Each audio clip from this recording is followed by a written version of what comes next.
Okay, you guys, this is going to be about quartzes. I thought that would be fun to show you a couple of my crystals that I use regularly. They're on my table where I sit most of the day. Let me see if I can get this closer. So there's two amethyst stones here. This one's I believe is a Namibian one. It's got a really dark center. And this one's Super 7, so it contains very many other minerals.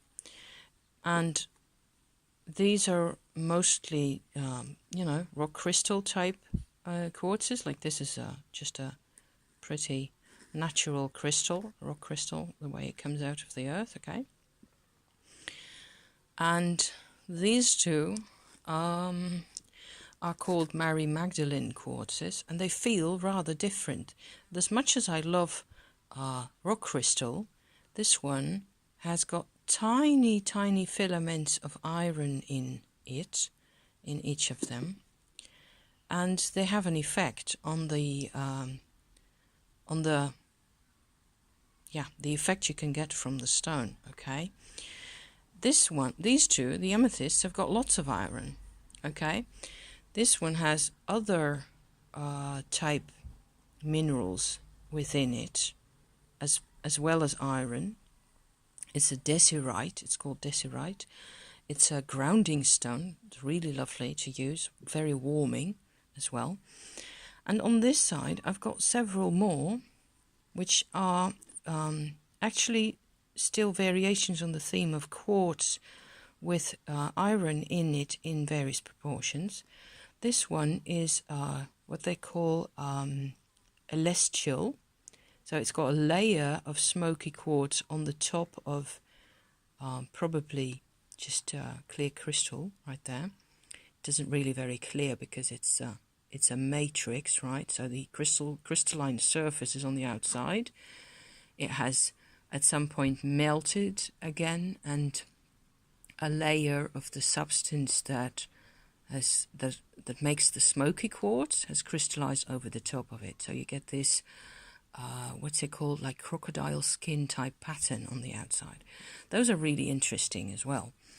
I'm just going over them to show you the different types at this point. This is a double-ended smoky quartz that has a layer of amethyst on the outside, so it's a very thin purple layer on the outside, and the smoky quartz on the inside.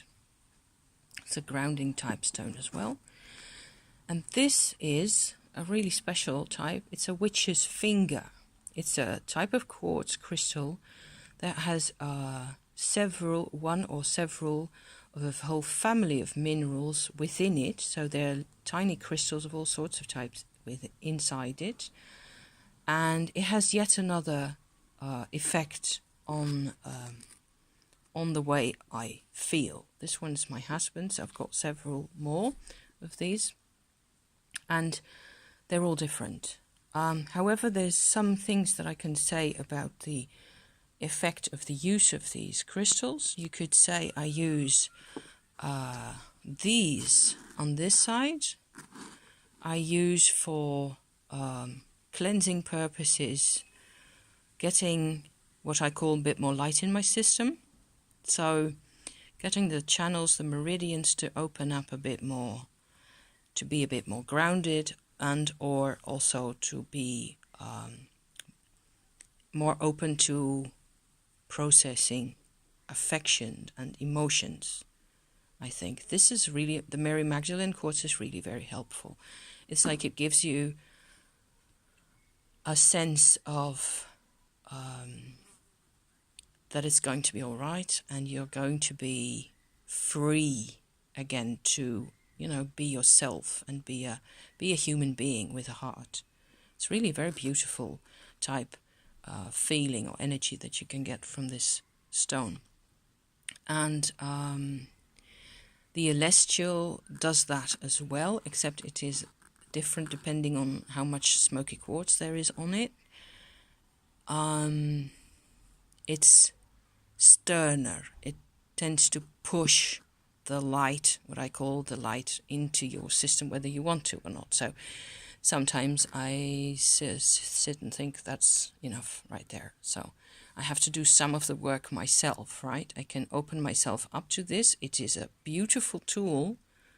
However, how much am I willing to let the tool do the work for me?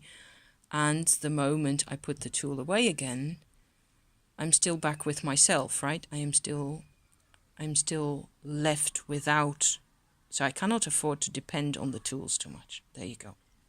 That's what I'm trying to say. These on this side tend to have a deeper and more personal effect.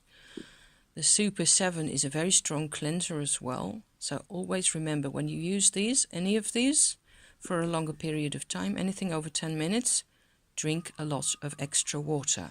Don't forget to do that, because it's really essential to your body. Otherwise the toxins are going to be right where you don't want them. Very comfortable stone, really very pleasant to work with, as well as this one. I got this one because the smoky quartz layer that's inside the other crystal here is supposed to connect you with previous lives. So because of the soul retrieval activity, I was very interested in connecting more with the other parts of the person in the hole in the ground and all that. So it worked up to a point, in the sense that it gave me a strong sense of pulling together emotionally. I felt like I was being integrated towards my center, so that feels really great.